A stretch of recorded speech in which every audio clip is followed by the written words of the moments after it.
ने सनी की बातों का कोई जवाब नहीं दिया तो सनी को लगने लगा कि ध्रुव उससे मुकाबला करने से पहले ही हार मान गया। लेकिन तभी सीढ़ियां उतरते हुए ध्रुव ने अपने कदमों को रोका और वापस से सीढ़ियां चढ़कर सनी के सामने आकर खड़ा हो गया। ध्रुव ने सनी की आंखों में आंखें डालकर कहा, ठीक है, 1 साल बाद यूथ सेरेमनी के समय ही तय होगा कि किसके बाजुओं में कितना दम है। ध्रुव के मुंह से इतना सुनते ही वहां मौजूद सभी लोग हैरान हो गए और सनी को तो इस बात का यकीन ही नहीं हो पा रहा था कि ध्रुव ने उसकी दी हुई चुनौती को मान लिया था। उधर दूसरी तरफ ध्रुव की अंगूठी में बंद विदुर ने अपने आप से कहा, ये लड़का पता नहीं क्या चाहता है, इसको इतना कुछ समझाने के बाद भी इसने पंगा ले ही लिया। वहीं इरा को समझ नहीं आ रहा था कि वो ध्रुव के इस फैसले पर क्या करे। भले ही वो जान चुकी थी कि ध्रुव ने अपनी शक्ति का एक सितारा और आगे बढ़ा लिया था, लेकिन वो इस बात को भी नकार नहीं सकती थी कि अभी ध्रुव की शक्तियां इतनी नहीं बढ़ पाई थीं कि वो सनी का सामना कर सके। और तो और सबसे बड़ी बात यह थी कि ध्रुव 1 साल में ऐसा क्या कर लेगा जिससे कि वो सनी से मुकाबला करने के काबिल भी बन पाए। यही सब सोचते हुए इरा परेशान होते हुए वहां से उठी और ध्रुव के साथ ट्रेनिंग ग्राउंड से बाहर निकल गई। रास्ते में इरा ने नाराज होते हुए ध्रुव से कहा, आखिर तुम्हें क्या जरूरत थी ये सब कहने की? क्या मेरे इशारा करने के बाद भी तुम्हें कुछ समझ नहीं आया?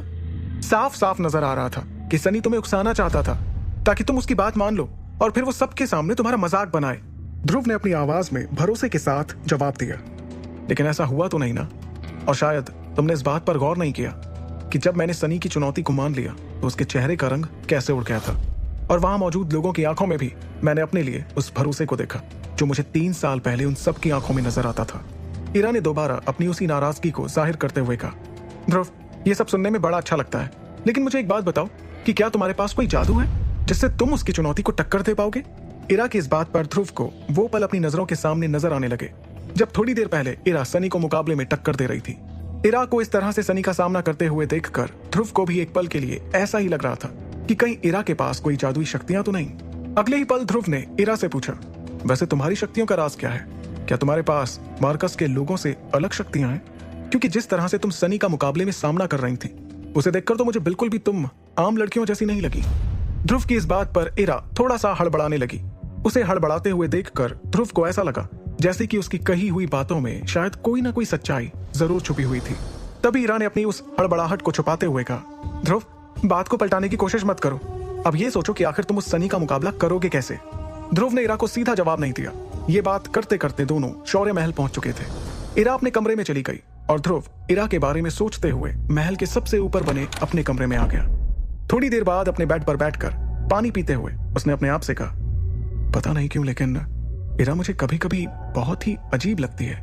तभी उसकी अंगूठी में से एक आवाज गूंजी, तुम बिल्कुल सही समझ रहे हो। वैसे भी इरा का तुम्हारे परिवार में शामिल होना किसी गुत्थी से कम नहीं है, और तो और उसका अतीत भी कोई नॉर्मल नहीं लगता है। तभी ध्रुव की अंगूठी में से तेज सफेद रोशनी बाहर निकली और उस रोशनी के साथ विदुर ध्रुव को एक झटका देकर उस अंगूठी से बाहर निकला। बाहर निकलते ही वो उसके इर्द गिर्द घूमने लगा। इस झटके से ध्रुव ने नाराजगी के साथ थोड़ा तेज आवाज में कहा, आचार्य, हर बार इस तरह से बाहर आना जरूरी है क्या? तब विदुर ने हंसते हुए जवाब दिया, क्या तुम बात बात पर इतना नाराज हो जाते हो? मुझे धमाके के साथ आना पसंद है, इसलिए मैं हमेशा इसी तरह से आऊंगा। तुम अगली बार थोड़ा होशियार हो जाना। अगले ही पल ध्रुव ने अपनी नाराजगी को भुलाते हुए पूछा, क्या आपको इरा के अतीत के बारे में कुछ पता है? ध्रुव की इस बात पर विदुर ने मुस्कुराते हुए कहा, हाँ, शायद मैं उसके बारे में थोड़ा बहुत जानता हूं।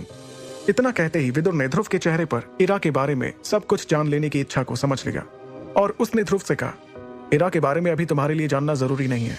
वक्त आने पर तुम्हें खुद ब खुद सब कुछ पता चल जाएगा। फिलहाल मैं तुम्हें इरा के बारे में सिर्फ इतना बता सकता हूँ कि वो बहुत ही ताकतवर परिवार से संबंध रखती है। ध्रुव को इस बात का एहसास हो गया कि उसके आचार्य उसे इरा के बारे में और कोई नई बात नहीं बताने वाले।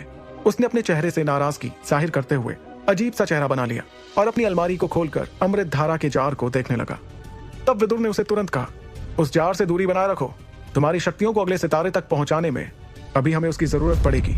इतना सुनते ही ध्रुव ने एक झटके के साथ उस अलमारी को बंद कर दिया और वापस बिस्तर पर आकर बैठ गया।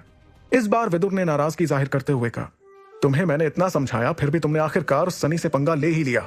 ध्रुव ने विदुर को कुछ पल के लिए घूर कर देखा और फिर चिड़चिड़ाहट के साथ कहा, मैं तो सिर्फ उस मुकाबले से कुछ सीखना चाहता था, इसलिए वहां गया था। पंगा उसी ने लिया। अब उसने चैलेंज दे ही दिया तो आप मुझे कुछ ना कुछ तो सिखाएंगे ना। अभी मेरे पास सिर्फ वैक्यूम हैंड तकनीक है बस। विदुर ने तुरंत ही ध्रुव की बातों को समझते हुए कहा, ओह, तो तुम मुझसे जल्द से जल्द सब कुछ सीखना चाहते हो। ध्रुव ने मायूस होते हुए कहा, हाँ, और मुझे हर तकनीक के हाई लेवल को सीखना है। ध्रुव को उदास होते देखकर विदुर ने हंसते हुए कहा, ठीक है, तुम जरूर सीखोगे, आखिर तुम मेरे चेले हो। हालांकि फिलहाल तुम्हारी हालत बहुत ही खराब है, लेकिन तुम फिक्र मत करो, हमेशा तुम्हारी हालत इस तरह की बिल्कुल भी नहीं रहेगी। मैं तुम्हें मार्कस की सभी शक्तियां सिखाऊंगा। ये सुनकर ध्रुव बड़ा ही खुश हुआ और वो काफी उत्सुक नजर आ रहा था कि आखिर उसके गुरु विदुर उसे कौन कौन सी शक्तियां सिखाएंगे। विदुर ने अपनी बात को आगे बढ़ाते हुए कहा, भले ही तुम्हारे पास अभी ज्यादा तकनीक ना हो, लेकिन मैं तुम्हें एक तकनीक के बारे में बताऊंगा जो कि क्लास 2 की तकनीक है। लेकिन इसे सीखने के लिए तुम्हें पहले अपनी शक्तियों के सितारे को 5वें सितारे पर ले जाना पड़ेगा। क्लास 2 की तकनीक के बारे में सुनकर ध्रुव खुशी से हैरान हो उठा और उसने कहा, क्लास 2 की तकनीक का कौन सा लेवल? ध्रुव की इस उत्सुकता पर विदुर ने बड़े ही इत्मीनान के साथ कहा, मुझे लगता है कि यह क्लास 2 की तकनीक का हाई लेवल है, जिसे मैंने बहुत पहले ही किसी के कहने पर सीख लिया है। ये सुनने के बाद ध्रुव के मुंह से तुरंत ही निकला, क्लास 2 की तकनीक का हाई लेवल? ध्रुव विदुर से क्लास 2 की तकनीक के हाई लेवल को सीखने के लिए बहुत ही बेकरार नजर आ रहा था, क्योंकि क्लास 2 की तकनीक का हाई लेवल बहुत ही कम लोगों ने सीखा हुआ था। लेकिन विदुर के लिए ये सिर्फ एक मामूली सी शक्ति थी। तभी ध्रुव को आदेश देते हुए विदुर ने अपनी उंगली उठाई और ध्रुव के सिर को हल्के से थपथपाते हुए कहा, मैंने बोला ना कि मैं तुम्हें ये सिखाऊंगा, चलो अपनी आंखें बंद करो और ध्यान केंद्रित करो। जैसे ही ध्रुव ने विदुर के कहे अनुसार अपना ध्यान लगाना शुरू किया, थोड़ी ही देर बाद उसके सिर में एक हल्का सा दर्द शुरू हो गया। ध्रुव ने महसूस किया कि उसके दिमाग में बहुत सारी जानकारी आना शुरू हो चुकी थी। ऑक्टेन ब्लास्ट, क्लास 2 की तकनीक का हाई लेवल, करीबी मुकाबला में काम आने वाली शक्ति। इसमें हमलों पर ध्यान देते हुए महारत हासिल की जाती है। मैं तुम्हें बता देता हूँ, क्लास 1 की तकनीक सबसे नॉर्मल होती है, उसके बाद आता है क्लास 2, फिर क्लास 3 और दुनिया की सबसे कमाल तकनीक होती है क्लास 4। हर तकनीक के 3 लेवल होते हैं, हाई, मीडियम और लो। अभी हम बात कर रहे हैं क्लास 2 की तकनीक ऑक्टेन ब्लास्ट के हाई लेवल की। ऑक्टेन ब्लास्ट के हमलों में 8 अलग अलग ताकतें होती हैं। ये ताकतें इतनी ताकतवर होती हैं कि इसे क्लास 3 की तकनीक के लो लेवल के बराबर माना जाता है। विदुर ध्रुव से ये बातें कह रहे थे और अब ध्रुव धीरे धीरे होश में आते हुए नजर आ रहा था। उसके पूरे शरीर में वो सारी जानकारियां दौड़ रही थीं, जिसे अभी अभी विदुर ने उसके दिमाग में डाला था। ध्रुव ने अपनी आंखें खोली और एक गहरी सांस लेते हुए कहा, मतलब इस तकनीक का हमला क्लास 3 की तकनीक के लो लेवल के बराबर होता है। ये तो काफी सही है। मार्कस पर जब शक्तियों की बात हो और वो भी क्लास 2 की तकनीक और क्लास 3 की तकनीक के बीच की, तो उन दोनों के बीच में एक बहुत बड़ा फर्क था, क्योंकि क्लास 3 की तकनीक मार्कस की दूसरी सबसे शक्तिशाली तकनीक थी और पहली थी क्लास 4। फिर भी क्लास 2 की तकनीक के ऑक्टेन ब्लास्ट के बारे में माना जाता था कि क्लास 3 की तकनीक के लो लेवल को टक्कर दे सकती थी। ऑक्टेन ब्लास्ट के बारे में जानने के बाद ध्रुव कहने लगा, अगर मैं इस शक्ति को सीखकर इसका अच्छे से इस्तेमाल करना सीख जाऊं तो मैं शायद सनी को हरा सकता हूं। ध्रुव ऑक्टेन ब्लास्ट के बारे में इतना कुछ सोच ही रहा था कि उसके ध्यान को तोड़ते हुए विदुर ने उसे हकीकत से रूबरू कराते हुए कहा, अरे अरे अरे, अभी से इतने ख्याली प्लाव भी मत बनाओ। भले ही क्लास 2 की तकनीक सीखने के लिए किसी को अपनी शक्तियों के सितारे को बहुत ज्यादा बढ़ाने की जरूरत ना हो, लेकिन अगर कोई इसका इस्तेमाल करता है तो उसके बाजुओं में ताकत का होना जरूरी है। नहीं तो हो सकता है आप अपने दुश्मन का सामना करने से पहले ही खुद के हाथ पैर तुड़वा लो। विदुर की ये बातें सुनने के बाद ध्रुव एक पल के लिए हताश हो गया, लेकिन अगले ही पल उसने सवाल किया, तो फिर मैं अपने शरीर की ताकत को कैसे आगे तक ले जाऊंगा? ध्रुव का सवाल सुनकर विदुर ने जवाब देते हुए कहा, अगर तुम्हें अपनी ताकत को बढ़ाना है तो तुम्हें अपनी शक्तियों के सितारे को बढ़ाना होगा, और अगर तुम ऐसा कर पाने में असफल हो रहे हो तो फिर तुम्हें किसी की मदद की जरूरत है। इतना कहते हुए विदुर शातिराना ढंग से मुस्कुराने लगे, जिसे देखकर ध्रुव समझ गया कि उसके आचार्य के दिमाग में कुछ न कुछ तो जरूर चल रहा है। तब ध्रुव ने नाराजगी के साथ कहा, आप कह रहे हैं कि मुझे किसी की मदद की जरूरत है और आप मुझ पर हंस भी रहे हैं। इस पल जहां ध्रुव के चेहरे पर नाराजगी नजर आ रही थी, वहीं दूसरी तरफ विदुर उसे देखकर मुस्कुराते हुए नजर आ रहा था। हंसते हुए विदुर ने कहा, अपनी ताकत बढ़ाने के लिए जितना ज्यादा मार खाओगे उतना अच्छा होगा। यह कहकर विदुर लगातार हंस रहा था और ध्रुव ये देखकर बड़े गुस्से में नजर आ रहा था। उसे विदुर की इस हरकत का मतलब उस वक्त समझ नहीं आया। अगली सुबह एक पहाड़ी पर ध्रुव की ट्रेनिंग शुरू हुई। इस पहाड़ी को सुबह सुबह की ओस की बूंदों ने ढक कर रखा था। तभी अचानक से किसी के दर्द से तड़पने की आवाज सुनाई दी। पहाड़ी के पीछे एक गुफानुमा जगह पर ध्रुव के दोनों पैर जमीन के अंदर किसी पेड़ की जड़ों के समान गड़े हुए थे। उसके दोनों पैरों की उंगलियां जमीन के अंदर दबी हुई थीं। ध्रुव अपने दोनों दांतों को पीस रहा था। उसके माथे पर पसीने की बूंदें नजर आ रही थीं। उसके पूरे शरीर पर एक भी कपड़ा मौजूद नहीं था। उसने सिर्फ एक छोटी पैंट पहनी हुई थी। उसकी पीठ पर कुछ निशान नजर आ रहे थे, जिन्हें देखकर ऐसा लग रहा था जैसे कि किसी ने उसे बहुत बुरी तरह से मारा हो। ध्रुव के ठीक पीछे एक बड़े से पत्थर पर ध्यान मुद्रा में विदुर बैठे हुए थे। विदुर के चेहरे पर एक बहुत गंभीर भाव नजर आ रहा था, क्योंकि वो जानते थे कि ध्रुव किस दर्द को सहन करने की कोशिश कर रहा था। तभी विदुर ने अपनी हथेली को धीरे से ऊपर की ओर उठाया, और जैसे ही विदुर ने ऐसा किया तो ध्रुव के चारों तरफ कुछ सख्त से दिखने वाली गेंद नजर आने लगी। ऐसा लग रहा था जैसे वो गेंदें लोहे की थीं। विदुर ने जैसे ही इशारा किया, वो गेंदें ध्रुव के शरीर पर वार करने लगीं। इससे ध्रुव को बड़ी चोटें लग रही थीं और उसके मुंह से चीख निकल रही थी। ध्रुव के होंठ इस मार की वजह से कांपते हुए नजर आ रहे थे। वो इस दर्द को सहते हुए अपने दांतों के भीतर से सांस लेने की कोशिश कर रहा था। उसका कंधा सुन्न हो चुका था और तेज दर्द की लहर ने उसके दिल में जगह बना ली। तेज दर्द को सहन करते हुए उसने महसूस किया कि उसके पैर पूरी तरह से नर्म पड़ चुके थे और उसका संतुलन अब पूरी तरह से खत्म हो गया था। इस दर्द को सहन करने के कुछ देर बाद अब उसका शरीर फिर से धीरे धीरे सामान्य होता चला जा रहा था। जब उसके कंधे का दर्द धीरे धीरे दूर हो गया, ध्रुव का चेहरा ठीक होते जा रहा था और उसने खुद पर गुस्से में चिल्लाया, एक बार फिर से आचार्य। ध्रुव को देखते हुए विदुर के मुरझाए हुए चेहरे पर एक मुस्कान दिखाई दी। उन्होंने धीरे से अपने सिर को हिलाया और एक बार फिर से अपने हाथों से इशारा किया। उनके इशारे से वो सख्त गेंदें ध्रुव के शरीर पर बरसने लगीं। पहाड़ी की इस छोटी सी खुफिया जगह पर ध्रुव के मुंह से निकलती हुई दर्द से तड़पने की चीखें सुनाई दे रही थी। विदुर के हमले ध्रुव के शरीर की सहन शक्ति को बढ़ा रहे थे। हमलों ने ध्रुव के शरीर को बहुत नुकसान पहुंचाया, लेकिन ध्रुव ने इस दर्द को सहन कर लिया था। सब कुछ सहन करने के बाद ध्रुव लड़खड़ाता हुआ विदुर के नजदीक जा पहुंचा और जमीन पर गिरने के बाद उसके मुंह से एक धीमी सी आवाज निकली, आचार्य, अब क्या कहेंगे आप मेरी ताकत के बारे में? विदुर भले ही खुलकर ध्रुव की तारीफ नहीं कर रहे थे, लेकिन उन्होंने मन ही मन ध्रुव की तारीफ करते हुए खुद से कहा, तुम वाकई में अच्छा प्रदर्शन कर रहे हो ध्रुव। आज की ट्रेनिंग की शुरुआत में मैंने सोचा था कि तुम सिर्फ 70 हमलों को ही सहन कर पाओगे, लेकिन तुमने मेरी उम्मीद से बढ़कर अपने बदन पर 80 हमलों को सहन किया। जमीन पर अधमरी हालत में पड़े ध्रुव को देखते हुए विदुर ने उससे आगे कहा, तुम्हारा आज का प्रदर्शन पिछले कई दिनों के प्रदर्शन से बेहतर था। अपने आचार्य विदुर के मुंह से इतना सुनने के बाद ध्रुव ने एक गहरी सांस ली और जमीन पर जा गिरा। कुछ देर बाद जब उसके शरीर में अपने पैरों पर खड़े होने की हिम्मत आई तो उसने अपनी आंखें खोली। उसने ट्रेनिंग वाले अपने कपड़े उतारकर पास की चट्टान पर रख दिए और दोबारा उन्हीं कपड़ों को पहनने लगा जिसमें वो आया था। कपड़े पहनते वक्त जब जब उसके कपड़े मार वाली जगह को छूते, उसके मुंह से दर्द से कराने की आवाज निकलती और वो तड़प उठता। इधर विदुर अपने आप को एक सफेद रंग की रोशनी के रूप में गायब करते हुए ध्रुव की अंगूठी में चला गया।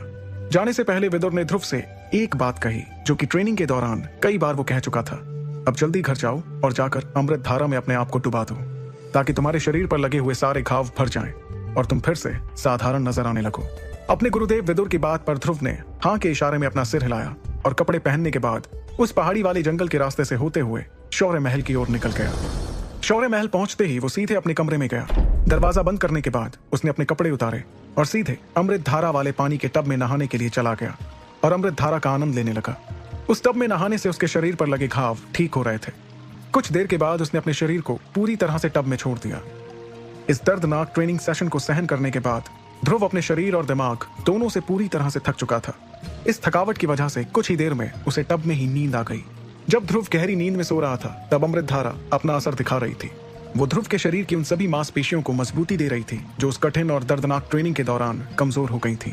जब ध्रुव की नींद खुली तो उसके कमरे में सूरज की किरणें दस्तक दे चुकी थी और अब वो तेज किरणें सीधे ध्रुव के कमरे की खिड़की से होते हुए उसके चेहरे पर आ रही थी।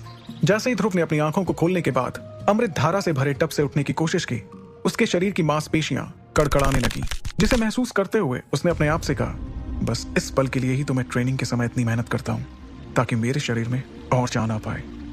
इतना कहते हुए जैसे ही ध्रुव अमृत धारा से भरे हुए उस टब से बाहर निकला तो उसने देखा कि टब में अमृत धारा वाले हरे रंग के पानी ने अपना रंग बदल दिया। अब उसमें हरे रंग के पानी की जगह पूरी तरह साफ पानी दिखाई दे रहा था।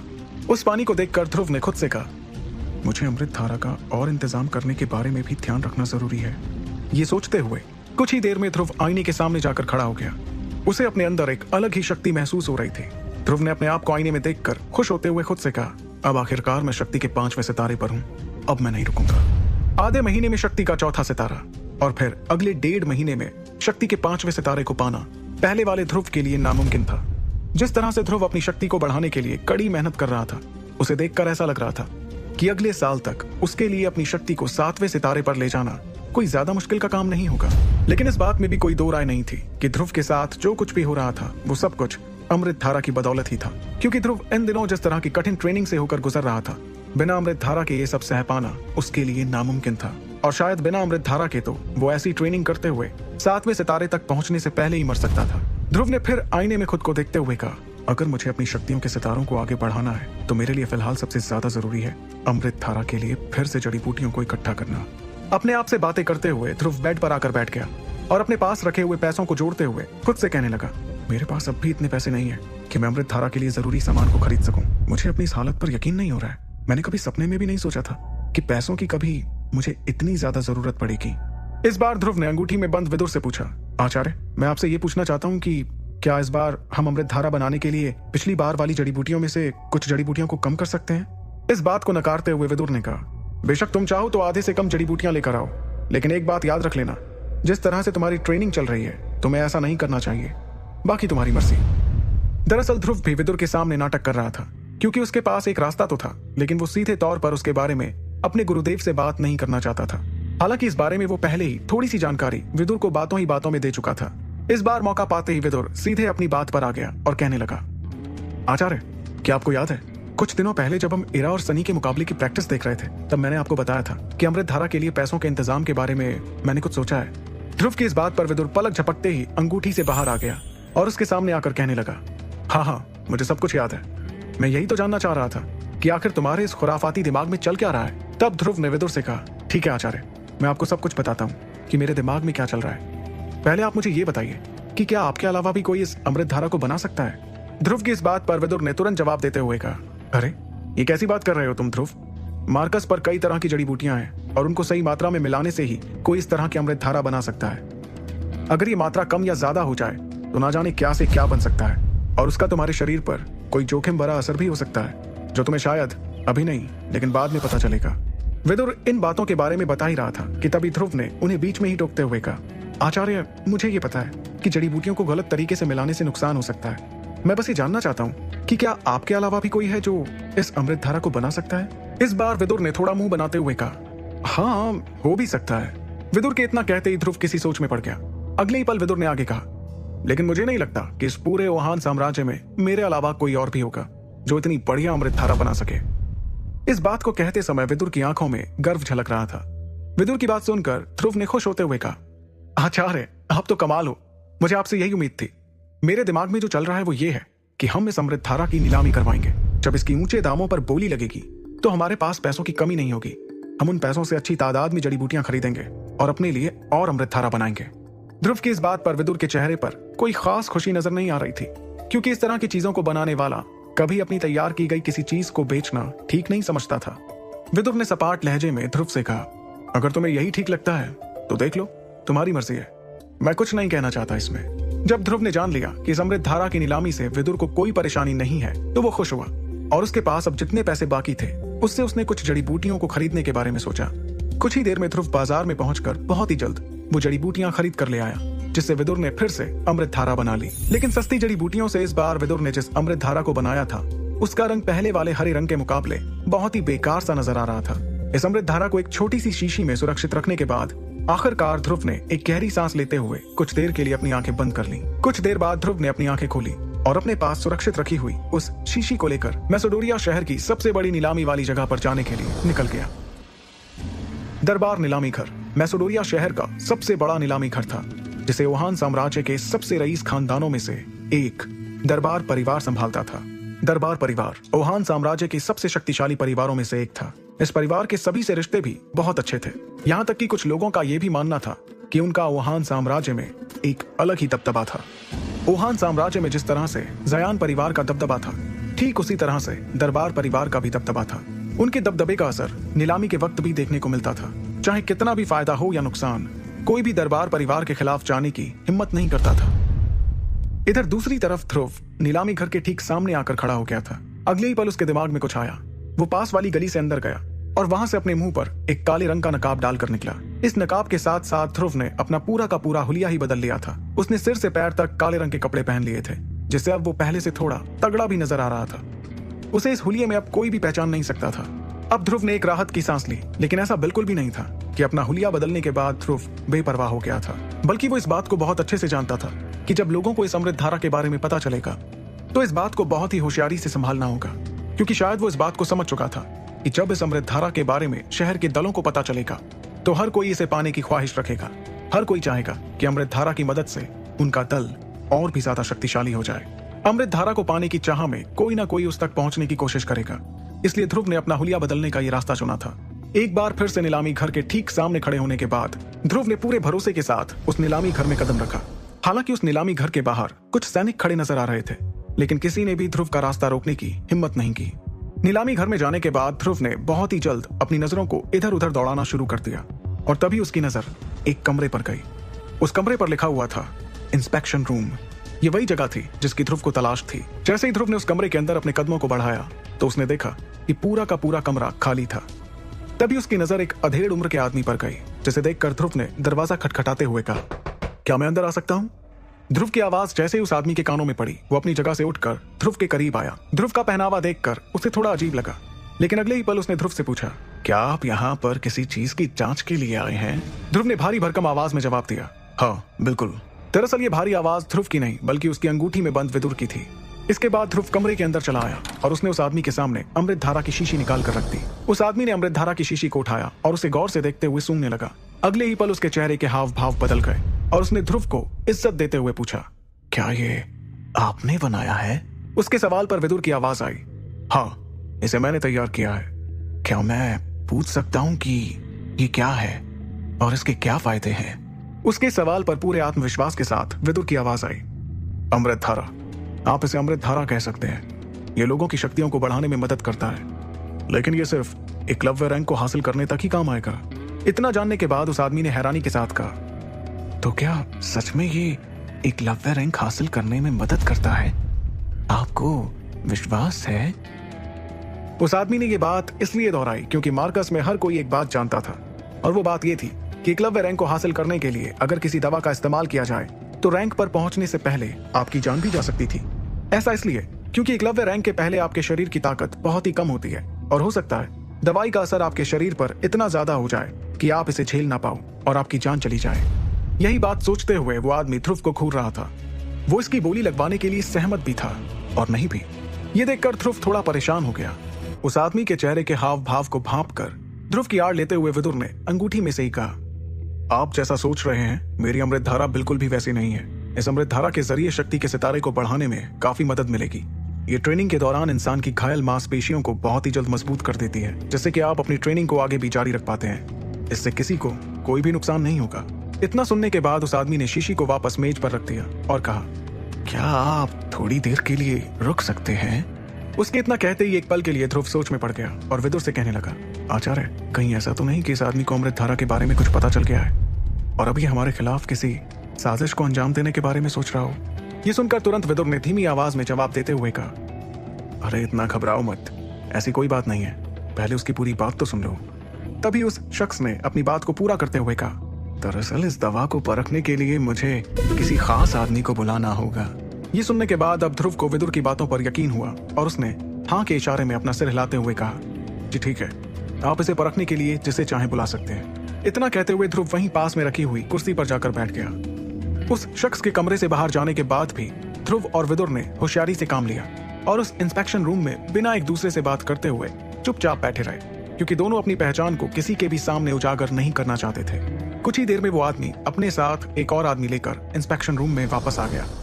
उस दूसरे आदमी ने एक हरे रंग का कपड़ा पहना था, लेकिन उसके कपड़ों पर कुछ इस तरह के निशान थे जिसे देखकर ये साफ साफ पता चल रहा था कि वो एक हकीम था।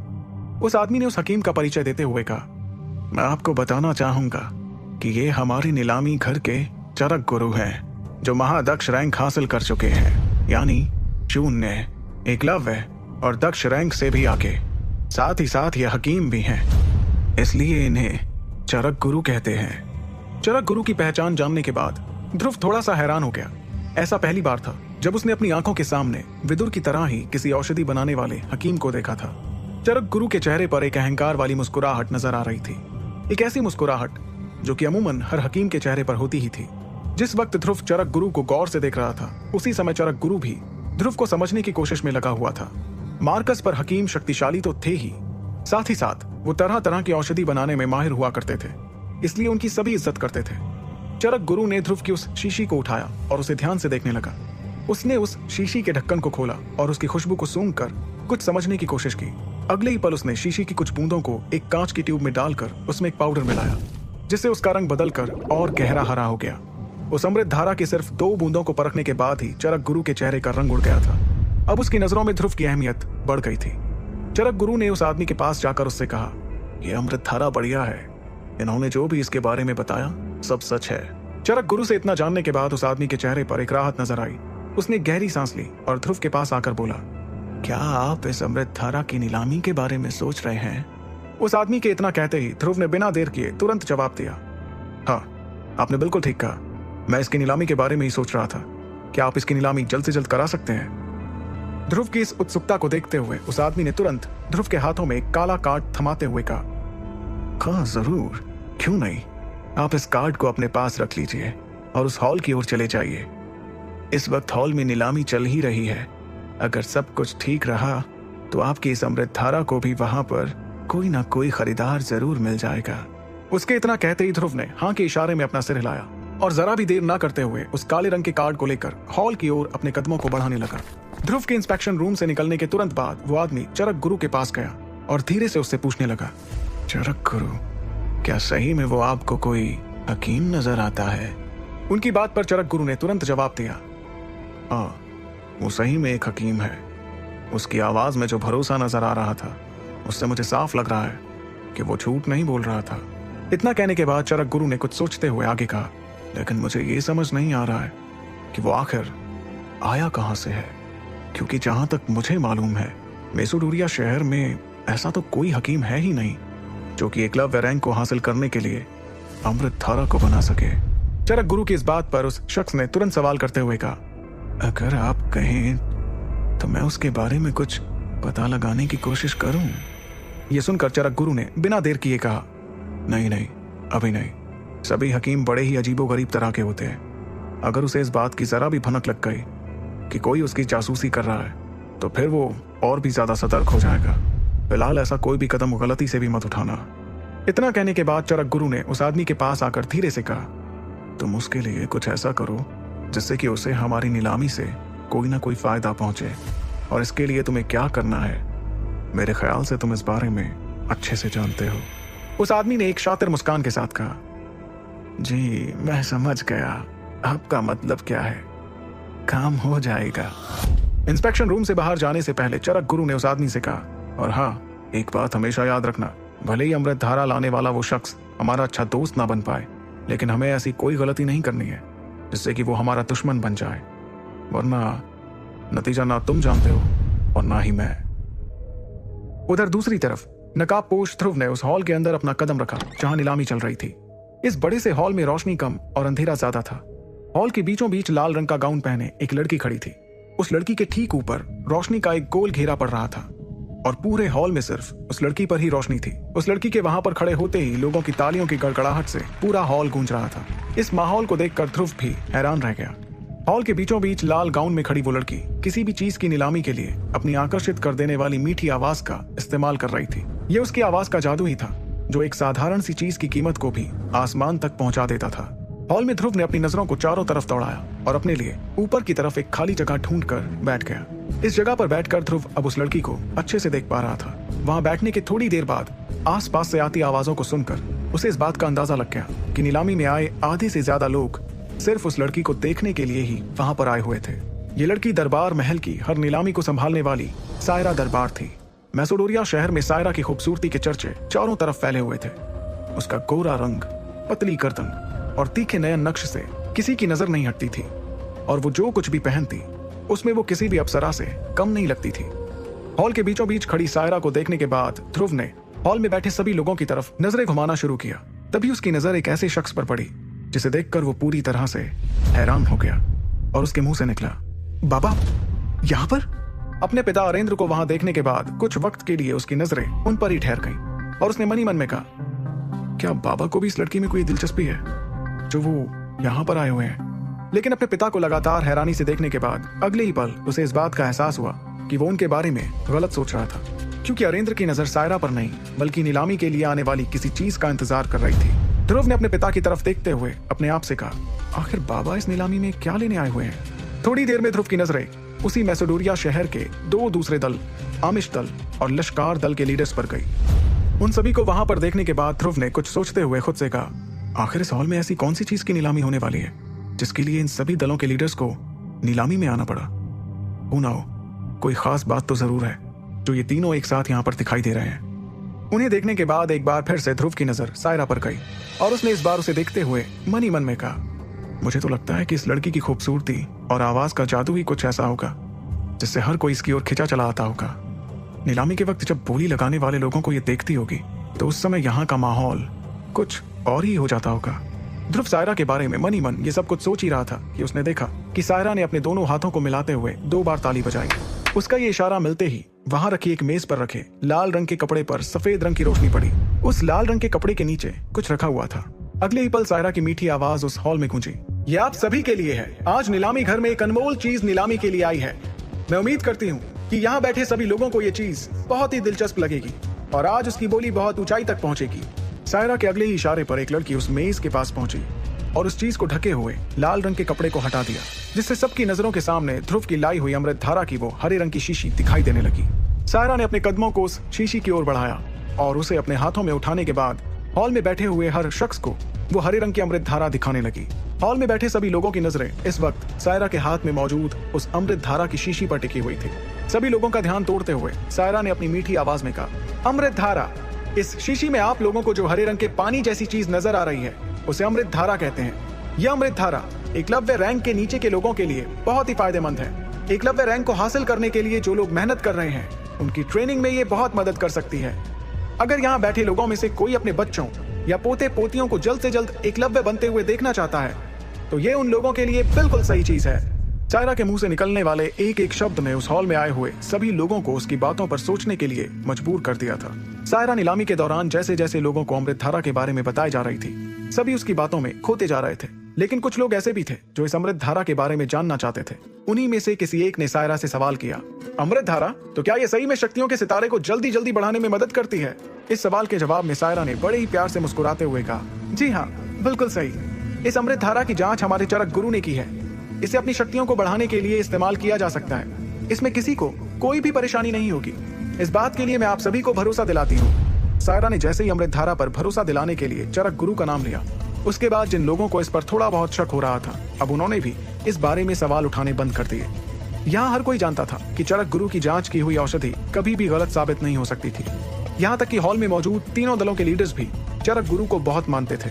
अमृत धारा के लिए इस तरह का माहौल देखकर अब कोने में बैठे हुए नकाबपोश ध्रुव ने एक गहरी सांस ली और मन ही मन कहा, ऐसा लग रहा है कि आज अमृत धारा के लिए बहुत बढ़िया बोली जाने वाली है।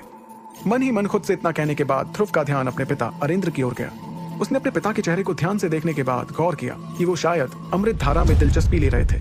इधर जैसे ही सायरा ने अमृत धारा से जुड़े सभी सवालों के जवाब दिए, हॉल में से किसी की आवाज गूंजी, 8500 सोने के सिक्के। तुरंत ही किसी और ने भी अगली बोली लगाते हुए कहा, 9000 सोने के सिक्के। अमृत धारा के लिए बोली की कीमत बहुत ही जल्द बढ़ते हुए 13000 सोने के सिक्कों तक पहुंच गई।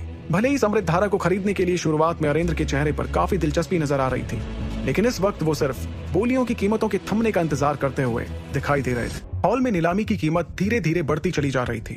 तभी वहां अचानक से किसी बूढ़े की मगर एक रौबदार आवाज गूंजी, 20,000 सोने के सिक्के।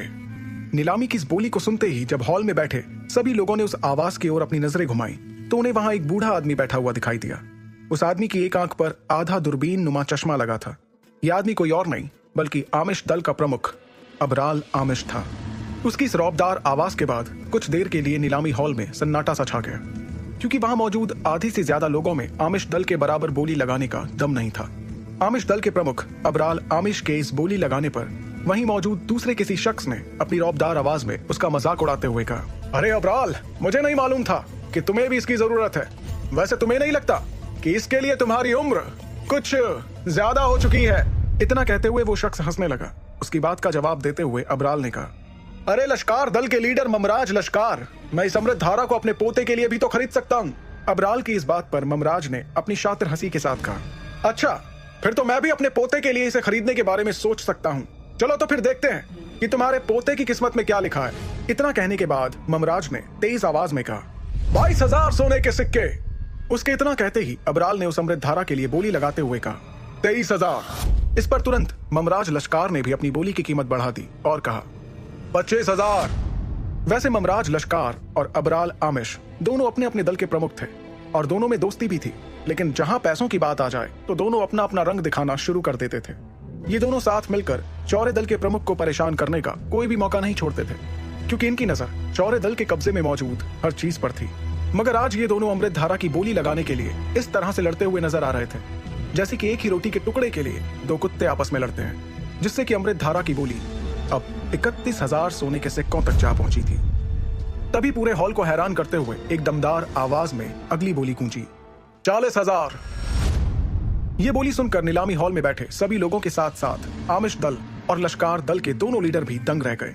ये आवाज शौर्य दल के लीडर अरेंद्र शौर्य की थी। अरेंद्र की तरफ देखते हुए अबराल आमिश ने अपने चेहरे पर एक शातिर हंसी लाते हुए कहा, अरेंद्र, लगता है आपको इस अमृतधारा की सबसे ज्यादा जरूरत है, क्योंकि हम दोनों के पोतों से पहले तुम्हारे बेटे ध्रुव की शक्तियों का बढ़ना जरूरी है। अबराल के इतना कहते ही ममराज भी उसके साथ हंसने लगा। उन दोनों की हंसी पर ताला लगाते हुए अरेंद्र ने सटीक पलटवार करते हुए जवाब दिया, आमिश, अगर तुम अमृतधारा को वाकई में चाहते हो तो एक और ऊंची बोली लगा दो। मैं अगली बोली नहीं लगाऊंगा, ये मेरा तुमसे वादा है। अरेंद्र की इस बात पर ममराज और अबराल दोनों खामोश हो गए, क्योंकि हकीकत में दोनों जान चुके थे कि इस अमृतधारा को अरेंद्र जरूर खरीदेगा। वो दोनों तो मिलकर बस अरेंद्र को परेशान करते हुए सिर्फ नीलामी की कीमत को बढ़ा रहे थे। कीमत बढ़ाने में वो दोनों बहुत हद तक कामयाब भी हो चुके थे, लेकिन इन दोनों की इस चाल को अरेंद्र अच्छे से समझ चुके थे। मगर इस समय वो अपने बेटे ध्रुव की शक्तियों को बढ़ाने के लिए कुछ भी कर सकते थे, इसलिए उन्होंने कीमत की परवाह किए बिना अमृतधारा के लिए सबसे ऊंची बोली लगा दी थी। पर अब देखना तो यह था कि क्या ये नीलामी और भी आगे तक जाएगी। अरेंद्र की इस बात पर अबराल कुछ सोचने लगा और फिर उसने बोली लगाना बंद कर दिया, क्योंकि असल में वो इस अमृतधारा के लिए नहीं बल्कि इस नीलामी के बाद होने वाली अगली नीलामी के लिए आया हुआ था। उधर दूसरी तरफ अबराल का रवैया देखने के बाद लश्कार दल के प्रमुख ममराज ने भी अमृतधारा के लिए बोली लगाना बंद कर दिया, क्योंकि उसकी नजर भी अबराल की तरह अगली नीलामी पर थी। जब अरेंद्र के बोली लगाने के बाद किसी ने भी अगली बोली नहीं लगाई, तब सायरा ने सभी को अपनी मदहोश कर देने वाली आवाज में याद दिलाते हुए कहा, शौर्य दल के लीडर अरेंद्र ने इस अमृतधारा की आखिरी बोली 40,000 सोने के सिक्कों की लगाई है। क्या कोई है जो अब भी इसके लिए बोली लगाना चाहता है? सायरा के इतना कहने के बाद अगली बोली लगाने के लिए किसी की भी आवाज नहीं आई, इसलिए सायरा ने आगे कहा, क्योंकि आखिरी बोली शौर्य दल के लीडर ने लगाई है, इसलिए अमृतधारा उनकी हुई। अगले ही पल सायरा ने अपने पास रखे हुए एक लकड़ी के छोटे से हथौड़े को उठाया और उसे मेज पर 2 बार मारते हुए अमृतधारा की बोली को पूरा किया। हॉल में मौजूद सब लोग समझ गए कि अमृतधारा को उसका मालिक मिल चुका था। फिर अचानक पूरा हॉल तालियों की गड़गड़ाहट से गूंज उठा और पूरे हॉल में रोशनी जगमगा उठी। रोशनी इतनी ज्यादा थी कि अब सभी एक दूसरे के चेहरे को साफ साफ देख पा रहे थे, लेकिन ध्रुव के नकाबपोश होने की वजह से उसे कोई भी नहीं पहचान सकता था। आखिरकार जब इतना कुछ करने के बाद भी अमृतधारा ध्रुव के पिता के पास ही आ गई, तो उसे अब कुछ समझ नहीं आ रहा था कि वो रोए या हंसे। अब उसके पास जो पैसे आने वाले थे वो उसके बाबा के ही थे। इधर दूसरी तरफ एक बार फिर से सायरा ने हवा में अपना हाथ लहराते हुए कहा, अगली नीलामी के लिए सभी तैयार रहें। सायरा के इतना कहते ही एक बार फिर से नीलामी हॉल में अंधेरा छा गया। इस वक्त रोशनी सिर्फ और सिर्फ सायरा के चेहरे पर पड़ रही थी। दरअसल अब वही आखिरी नीलामी होने वाली थी, जिसके लिए आमिश दल और लश्कार दल के लीडरों ने अमृतधारा की बोली को और आगे नहीं बढ़ाया। दोनों को अपने पैसे इस अगली नीलामी पर लगाने थे। सायरा ने अपने हाथ में मौजूद उस अमृतधारा की शीशी को वापस मेज पर रख दिया। उसके बाद एक लकड़ी के कटोरे में रखी हुई हरे रंग की बड़ी सी गोली को हाथ में ले लिया। उस गोली को सबको दिखाते हुए उसने कहा, यह है क्लास 2 की हाई लेवल तकनीक, हरिकेन चांट। जैसे ही लोगों ने सायरा के मुंह से हरिकेन चांट के बारे में सुना, पूरे हॉल में सन्नाटा छा गया। किसी शक्ति के इस्तेमाल की यह तकनीक एक योद्धा के साथ जिंदगी भर रहती थी, और यह भी हो सकता है कि उस योद्धा से यह तकनीक उसकी आने वाली अगली पीढ़ी को भी मिल जाए। अगर किसी के पास केवल गोलियां, कोई शरबत या फिर अमृत धारा ही क्यों ना हो, उसके पास ये सब कुछ होने के बाद भी अगर शक्ति की कोई हाई लेवल टेक्निक नहीं है, तो फिर वो कितनी ही गोलियां क्यों ना खा ले, कितना ही शरबत या अमृत धारा क्यों ना इस्तेमाल कर ले, वो कभी भी ताकतवर नहीं बन पाएगा। इसलिए हर कोई सायरा की बताई हुई तकनीक को पाने की चाह में था, लेकिन अब देखना यह था कि उसकी बोली कहां से शुरू होगी। नीलामी घर में बैठे हुए सभी लोगों का ध्यान उस हरे रंग की गोली पर गया। वो गोली इतनी ज्यादा आकर्षक नजर आ रही थी कि कुछ पल के लिए लोग सायरा को तो भूल ही गए। वहीं हॉल में बैठे अरेंद्र का अब इस बोली में शामिल होना बहुत मुश्किल था, क्योंकि उन्होंने एक बहुत बड़ी रकम अमृत धारा की बोली में लगा दी थी। हो सकता है यही शायद उन दोनों दलों के लीडरों की चाल थी, वहीं ध्रुव ने ये सब जानने के बाद खुद से कहा, इसमें कोई हैरानी की बात नहीं है कि तीनों दलों के प्रमुख इसे हासिल करने के लिए यहाँ आए हैं, क्योंकि क्लास 2 की हाई लेवल तकनीक आम तकनीकों से काफी बेहतर है। हर कोई इसे पाना चाहेगा। अब तो ये देखना है कि इसकी नीलामी किस हद तक जाती है। अपने आप से बात करते हुए ध्रुव ने कहा, एक बात तो आज साफ हो जाएगी, अब जिस किसी के पास भी ये तकनीक जाएगी उसके पास एकलव्य बनने का एक आसान तरीका होगा, और हो सकता है कि आने वाले दिनों में वो सभी दलों में सबसे शक्तिशाली बनकर सबके सामने उभर कर आए। ध्रुव को इस तरह से परेशान देखकर उसकी अंगूठी में बैठे विदुर ने कहा, आखिर इसमें ऐसी क्या बात है, ये तो सिर्फ क्लास 2 की एक हाई लेवल तकनीक ही है ना। विदुर के लिए ये कोई बड़ी बात नहीं थी, क्योंकि उसके पास तो शक्तियों का खजाना था। लेकिन अपने आचार्य से इस तरह की बात सुनकर ध्रुव के मुंह से सिर्फ इतना निकला, आप इसे सिर्फ एक नॉर्मल टेक्निक कह रहे हैं, आपको लगता है कि इसमें कोई खास बात नहीं। और फिर उसने मन ही मन में कहा, आचार्य से इस बारे में बात करना मतलब अपना ही सर खपाना है। वो तो अपने आप को पता नहीं क्या समझते हैं, और तो और वो अपने बारे में कुछ बताते भी नहीं। फिलहाल मेरे लिए यही बेहतर होगा कि मैं चुपचाप यहाँ बैठकर नीलामी होते देखूं। जब ध्रुव ने विदुर को इस बारे में सही से जवाब नहीं दिया तो विदुर ने उसे कहा, मेरे हिसाब से तुम इन सब बातों को भूलकर सिर्फ अपनी ट्रेनिंग पर ध्यान दो तो ज्यादा बेहतर है। जिस दिन तुम एकलव्य बन जाओगे मैं तुम्हें बताऊंगा कि आखिर हाई लेवल की तकनीक क्या होती है। अपने आचार्य की इस बात पर ध्रुव ने जवाब देते हुए कहा, उम्मीद करता हूँ कि मैं बहुत जल्द एकलव्य रैंक तक पहुंच जाऊं। उधर सायरा ने सभी लोगों का ध्यान अपनी ओर खींचते हुए उस गोली को अपने हाथ में लिया और अपनी मदहोश कर देने वाली आवाज में कहा, हर कोई इस तकनीक को लेकर इस बात का अंदाजा लगा सकता है कि इसे हासिल करने के बाद उसकी शक्तियां कहां से कहां पहुंच जाएंगी। यहां पर इसे पाने के लिए हर कोई इसकी बोली लगा सकता है। तभी हॉल में बैठे हुए लोगों में से किसी एक ने चिल्लाकर सायरा से कहा, हाँ हम जानते हैं, अब आप जल्दी बोली लगाइए और नीलामी की शुरुआत कीजिए। उसकी इस बात पर सायरा ने हल्के से मुस्कुराया और अपनी मीठी आवाज में कहा, हरिकेन चांट तकनीक की बोली की शुरुआत होती है 2 लाख सोने के सिक्कों के साथ। सायरा के इतना कहते ही नीलामी हॉल में सन्नाटा सा छा गया था। इस बोली के साथ ही वहां बैठे आधे लोग इस नीलामी से बाहर हो गए थे, क्योंकि वहां पर बैठे हुए कई लोग ऐसे थे जिनके पास इसे खरीदने के लिए इतने पैसे नहीं थे। सायरा ने जिस बोली के साथ इस नीलामी की शुरुआत की थी उसे सुनने के बाद ध्रुव ने मन ही मन कहा, सायरा को किसी का कत्ल करने के लिए किसी हथियार की जरूरत नहीं है, इसका इस तरह मदहोशी से बात करना ही काफी है। क्या गजब की शुरुआत की है इसने बोली की। 2 लाख सोने के सिक्के, ये शौर्य दल के पूरे 2 साल के मुनाफे के बराबर है। दोनों दलों के लीडर इस तकनीक की शुरुआती बोली को सुनकर हैरान हो गए थे। वो दोनों इस बात को बहुत अच्छे से जानते थे कि ये बोली बहुत ज्यादा थी, लेकिन वो इस बात से भी इनकार नहीं कर सकते थे कि हरिकेन चांट तकनीक चीज ही ऐसी थी कि अगर उसे उन्होंने ऊंची कीमत पर भी खरीद लिया तो वो इसे कभी ना कभी किसी और को जरूर बेच सकते हैं। इधर 2 लाख की बोली के आगे किसी ने भी कोई दूसरी बोली नहीं लगाई। पूरे नीलामी हॉल में सन्नाटा सा पसरा हुआ था। तभी सायरा ने सबकी तरफ देखते हुए मुस्कुराया और मनी मन कहा, भले ही तुम सब लोग फिलहाल बोली की इस शुरुआती कीमत के बाद कुछ देर के लिए सन्न रह गए हो, लेकिन मैं जानती हूँ कि हरिकेन चांट जैसी हाई लेवल तकनीक के लिए तुम लोग अपनी जिंदगी का कमाया हुआ सारा पैसा लगा सकते हो। सायरा मन में इतना सोच ही रही थी कि तभी एक अधेड़ उम्र के आधे गंजे आदमी की आवाज नीलामी हॉल में गूंजी, 2,10,000 सोने के सिक्के।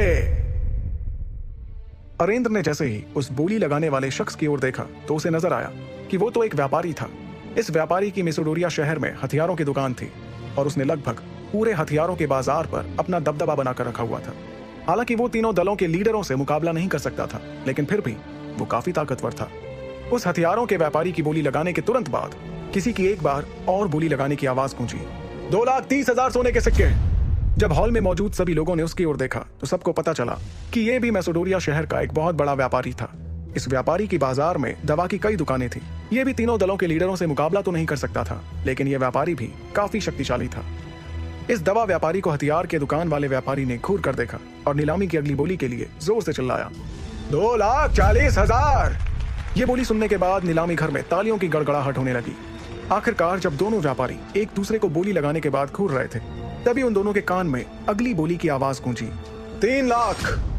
ये बोली लगाने वाला कोई और नहीं बल्कि आमिश दल का प्रमुख अबराल आमिश था। उसकी इस बोली की रकम को सुनकर उन दोनों व्यापारियों ने अपने पैर पीछे कर लिए। 3 लाख सोने के सिक्कों की बोली। सब जानते थे कि मैसेडोरिया शहर में आमिश दल को टक्कर देने वाले सिर्फ 2 ही दल थे, शौर्य दल और लश्कार दल। इसमें से लश्कार दल के प्रमुख ममराज ने अगली बोली लगाई, 3,50,000। इस पर अबराल ने एक और बोली लगाई, 3,70,000। अब ममराज की बोली की आवाज आई, 3,80,000। ममराज की बोली को टक्कर देते हुए अबराल भी लगातार उससे ऊंची बोली लगाते जा रहा था। उन दोनों को इस तरह से नीलामी में बोली लगाते हुए देखकर ऐसा लग रहा था जैसे वो किसी भी कीमत पर बस उस क्लास 2 की हाई लेवल तकनीक को हासिल करना चाहते थे। यहाँ से बोली की कीमत लगातार बढ़ती जा रही थी। लेकिन ममराज ने 4,30,000 सोने के सिक्कों की बोली पर अपने आप को आगे बोली लगाने से रोक लिया, क्योंकि 4,30,000 के आगे बोली लगाने से लश्कार दल को किसी आर्थिक मुसीबत का सामना करना पड़ सकता था। तभी अपनी एक और बोली बढ़ाते हुए अबराल ने गुस्से से ममराज को देखते हुए चिल्लाया, 4,50,000 सोने के सिक्के। तीनों दलों में से शौर्य दल और लश्कार दल के पास क्लास 2 की कुछ मीडियम लेवल की तकनीकें थीं, लेकिन आमिश दल के पास सिर्फ क्लास 2 के लो लेवल की तकनीकें ही थीं। और इसी वजह से नीलामी के दौरान आमिश दल का प्रमुख अबराल आमिश किसी भी कीमत पर क्लास 2 की हाई लेवल की तकनीक हरिकेन चांट को हासिल करना चाह रहा था। तभी नीलामी हॉल में सभी को हैरान करते हुए एक बार फिर से किसी की नीलामी की बोली के लिए दमदार आवाज गूंजी, 5 लाख। इस बोली ने नीलामी हॉल में बैठे हुए सभी लोगों को हैरान कर दिया था और अब सभी के चेहरे पर इस नीलामी वाले शख्स का चेहरा देखने की बेसब्री नजर आ रही थी। यह आवाज किसी और की नहीं बल्कि शौर्य दल के लीडर अरेंद्र की थी। आमिश दल और लश्कार दल के दोनों लीडरों की बोली को मात देते हुए अरेंद्र की इस बोली को सुनने के बाद सायरा के चेहरे पर सभी को आकर्षित करने वाली मुस्कान आ गई। जब अरेंद्र ने नीलामी की कीमत को और बढ़ा दिया तब अबराल को बहुत गुस्सा आने लगा और फिर उसने ना चाहते हुए भी एक बार और बोली को बढ़ाते हुए कहा, 5,50,000 सोने के सिक्के। अबराल की इस बोली के बाद अब सभी की नजरें अरेंद्र पर टिकी हुई थी। सभी ये उम्मीद लगा रहे थे कि अरेंद्र फिर से एक बार अबराल से ज्यादा बोली लगाएंगे, लेकिन अरेंद्र ने अबराल की ओर देखकर मुस्कुराया। अरेंद्र की यह मुस्कुराहट अबराल के लिए इस बात का इशारा थी कि पहले वाली नीलामी में जो उसने बोली की कीमत को बढ़ाया था, ठीक ऐसा ही इस बार अरेंद्र ने उसके साथ करके अपना बदला पूरा कर लिया था। अरेंद्र ने मुस्कुराते हुए अबराल से कहा, आमिश दल के लीडर अबराल, मैं तुम्हें बधाई देता हूँ। अब तुम्हारे दल के पास क्लास 2 की हाई लेवल तकनीक हरिकेन चांट है। अरेंद्र के मुंह से यह बधाई सुनकर अबराल को खुशी नहीं बल्कि बहुत गुस्सा आ रहा था, क्योंकि वो समझ चुका था कि अरेंद्र ने नीलामी की कीमत बढ़ाने के लिए बोली लगाई थी और उसकी ये जीत किसी हार से कम नहीं थी। बधाई के जवाब में अबराल ने कहा, अरेंद्र, मुझे तुम्हारी ये हरकत हमेशा याद रहेगी। अरेंद्र को इतना कहने के बाद अबराल ने खूबसूरत सायरा की तरफ देखा। इस नीलामी की जीत में अबराल को अरेंद्र से जो हार मिली थी वो उसे भुला नहीं पा रहा था और लाख कोशिश करने के बाद भी अपने चेहरे से अपनी हार को छुपा नहीं पा रहा था। अपने उसी गुस्से में उसने चिल्लाते हुए सायरा से कहा, सायरा, क्या अब नीलामी को खत्म माना जा सकता है? भले ही अबराल नीलामी की कीमत बढ़ने पर गुस्से से तिलमिला रहा था, लेकिन उससे सायरा को रत्ती भर भी फर्क नहीं पड़ रहा था। उसने मुस्कुराते हुए अबराल को देखा, हाँ के इशारे में अपना सिर हिलाया, फिर मेज पर रखे उस छोटे से लकड़ी के हथौड़े को उठाकर 2 बार वहीं पर उसे थपथपाते हुए कहा, हरिकेन चांट आमिश दल का हुआ। इधर दूसरी तरफ भले ही पहली नीलामी ध्रुव के पिता को थोड़ी भारी पड़ी हो, लेकिन आखिरी नीलामी में जिस तरह से उन्होंने अपना बदला लेकर अबराल को हरिकेन चांट को बढ़ी हुई कीमत पर खरीदने के लिए मजबूर किया था, उसे देखकर ध्रुव को काफी सुकून मिला। नीलामी खत्म होने के बाद ध्रुव नीलामी हॉल से निकलकर दोबारा इंस्पेक्शन रूम में आ गया और अपने पैसों के लिए वहां पर किसी के आने का इंतजार करने लगा। अगले ही पल ध्रुव को इस बात का एहसास हुआ कि कोई धीरे धीरे इंस्पेक्शन रूम की ओर 2 लोगों के साथ आ रहा है। उसने जैसे ही पीछे पलट कर देखा, उसे दरवाजे पर 2 परछाइयां नजर आईं। तभी ध्रुव ने हड़बड़ाते हुए अपने चेहरे को ठीक से नकाब से ढका। अगले ही पल उसके कानों में पीछे से एक खिलखिलाहट वाली हंसी के साथ मीठी आवाज गूंजी, क्या आप ही अमृतधारा के मालिक हैं? मुझे लगता है कि आप पहली बार मैसोडोरिया शहर में आए होंगे। ध्रुव ने पीछे मुड़ने से पहले अपने नकाब को अच्छी तरह से ढक लिया था ताकि कोई उसका चेहरा देख ना पाए।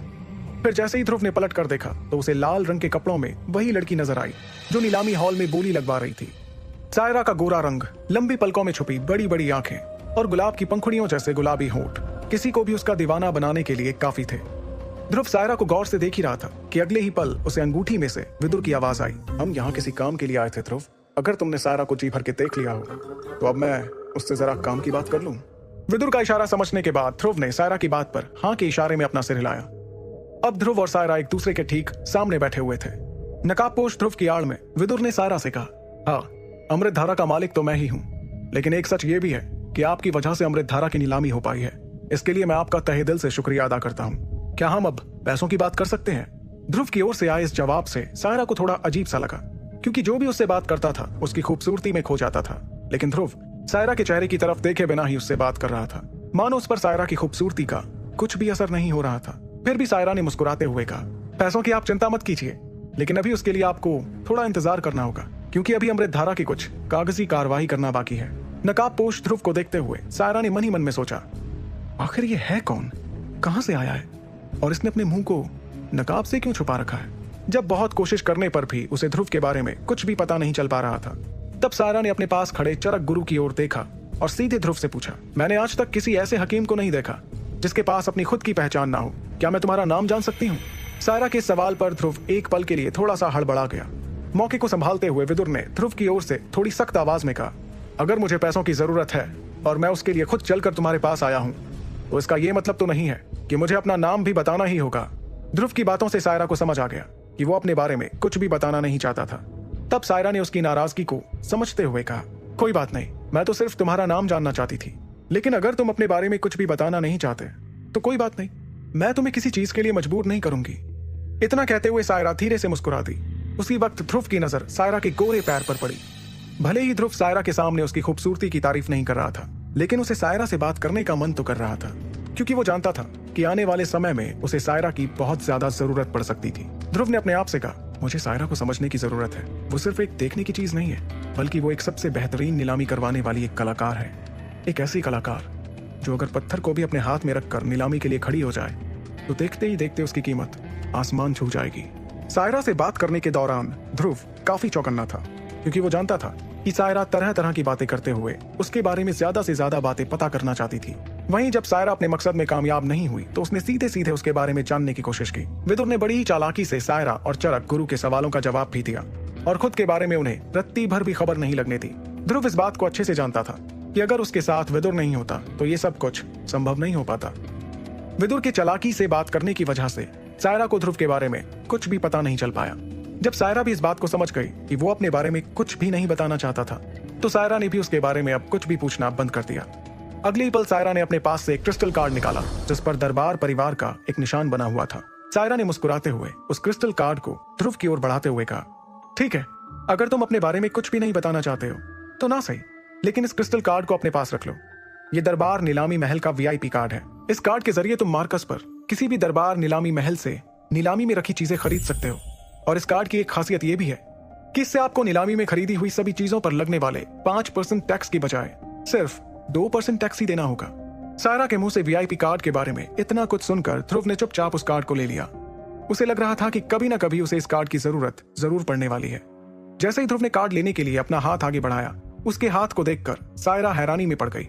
उसने मन ही मन खुद से कहा, मैं जब भी इस नकाबपोश इंसान से बात कर रही थी तो मुझे इसकी आवाज सुनकर ऐसा लग रहा था कि ये कोई बूढ़ा इंसान होगा, लेकिन इसके हाथों को देखकर ऐसा बिल्कुल भी नहीं लग रहा, बल्कि इसके हाथों से तो ये काफी जवान नजर आ रहा है। आखिर ये माजरा क्या है? कौन है ये नकाबपोश? उसी समय इंस्पेक्शन रूम में एक लड़की आई और उसने सायरा को एक हरे रंग का कार्ड दिया। उस हरे कार्ड को अपने हाथ में लेने के तुरंत बाद सायरा ने उस कार्ड को ध्रुव की ओर बढ़ाते हुए कहा, ये लो, इस कार्ड में आपकी अमृत धारा औषधि की नीलामी की रकम है, लगभग 40,000 सोने के सिक्के। बाकी पैसे को 2% नीलामी टैक्स के हिसाब से काट लिया गया है। उस कार्ड को हाथ में लेते ही मानो ध्रुव की सारी चिंता खत्म हो चुकी थी। उसने मन ही मन कहा, मुझे यकीन नहीं हो रहा कि एकलव्य बनने के लिए मुझे जितने सोने के सिक्कों की जरूरत पड़ने वाली है वो अब इस हरे रंग के कार्ड में मौजूद है। क्योंकि अब ध्रुव के हाथों में कार्ड आ चुका था और उसके पास वहां पर रुकने की कोई और वजह नहीं थी, इसलिए उसने तुरंत सायरा से कहा, ठीक है, धन्यवाद, तो क्या अब मैं जा सकता हूँ? इस पर सायरा ने मुस्कुराते हुए जवाब दिया, हाँ जरूर, क्यों नहीं, और हाँ, अगर आप आगे भी कभी किसी चीज की नीलामी कराना चाहें तो मुझे याद कर सकते हैं। इस बात पर ध्रुव ने हाँ के इशारे में अपना सिर हिलाया और दरबार नीलामी महल से बाहर निकल गया। जैसे ही सायरा के सामने से नकाबपोश ध्रुव की छाया धीरे धीरे गायब हो रही थी, उसके चेहरे की मुस्कान भी धीरे धीरे गायब हो रही थी। ध्रुव को दरबार नीलामी महल के बाहर तक छोड़कर आने के बाद सायरा वापस अपनी कुर्सी पर जाकर बैठ गई। उस इंस्पेक्शन रूम में सायरा के साथ चरक गुरु और एक दूसरा शख्स भी मौजूद था। इंस्पेक्शन रूम की कुछ देर की खामोशी को तोड़ते हुए सायरा ने कहा, चरक गुरु, क्या आपको सही में ऐसा लगता है कि ये नकाबपोश जो भी था वो एक अच्छा हकीम है? सायरा के इस सवाल पर बिना देर किए चरक गुरु ने जवाब देते हुए कहा, हाँ बिल्कुल, इसमें कोई शक नहीं कि वो नकाबपोश जो भी था एक बहुत ही अच्छा हकीम है। बल्कि मैं तो ये कहूंगा कि वो मुझसे भी ज्यादा अच्छा हकीम है, क्योंकि जिस अमृत धारा को उसने तैयार किया है उसे तो मैं चाह कर भी नहीं बना सकता हूँ। तभी सायरा ने अपने चेहरे पर एक रहस्यमयी मुस्कान लाते हुए कहा, अगर तुम्हें उस अमृत धारा को बनाने वाला फॉर्मूला मिल जाए तो क्या तब भी तुम उस अमृत धारा को नहीं बना पाओगे? सायरा के मुंह से निकली इस बात को सुनकर चरक गुरु एकदम से चौंक पड़ा और उसने तुरंत तेज आवाज में कहा, एक औषधि का फॉर्मूला किसी भी हकीम की पूरी जिंदगी की कीमत होती है। आप ऐसा कुछ करने के बारे में सोच भी कैसे सकती हैं? एक ऐसा हकीम जिसके बारे में अभी हम कुछ भी नहीं जानते, उससे उसके फॉर्मूले को हासिल करने के बारे में सोचना भी दरबार परिवार के लिए ठीक नहीं होगा। इतना कहने के बाद चरक गुरु कुछ सालों की पहले की बात को याद करते हुए सायरा के ठीक सामने कुर्सी पर बैठ गया और कहने लगा, बरसों पहले भी वुहान साम्राज्य के एक परिवार ने इसी तरह की भूल की थी। उन्होंने बाली नाम के हकीम से किसी औषधि के फॉर्मूले को लेने के लिए उन पर दबाव बनाया था। बदले में बाली ने उस परिवार को खत्म करने के लिए कुछ शक्तिशाली लोगों को उस परिवार के पास भेजा, जिसके बाद उस परिवार का वुहान साम्राज्य से पूरी तरह से नामो निशान ही मिट गया। इस पर सायरा ने बड़े ही इत्मीनान से कहा, हाँ मैं जानती हूँ इस बारे में। सायरा को इस तरह बेपरवाही से बातें करते देखकर चरक गुरु ने अपने उसी रवैये को बरकरार रखते हुए कहा, तो फिर ऐसा वैसा कुछ भी करने के बारे में आप क्यों सोच रही हैं? भले ही हमारा परिवार उस परिवार से ज्यादा शक्तिशाली है, लेकिन एक रहस्यमय हकीम को इस तरह से नाराज करना बिल्कुल भी ठीक नहीं है।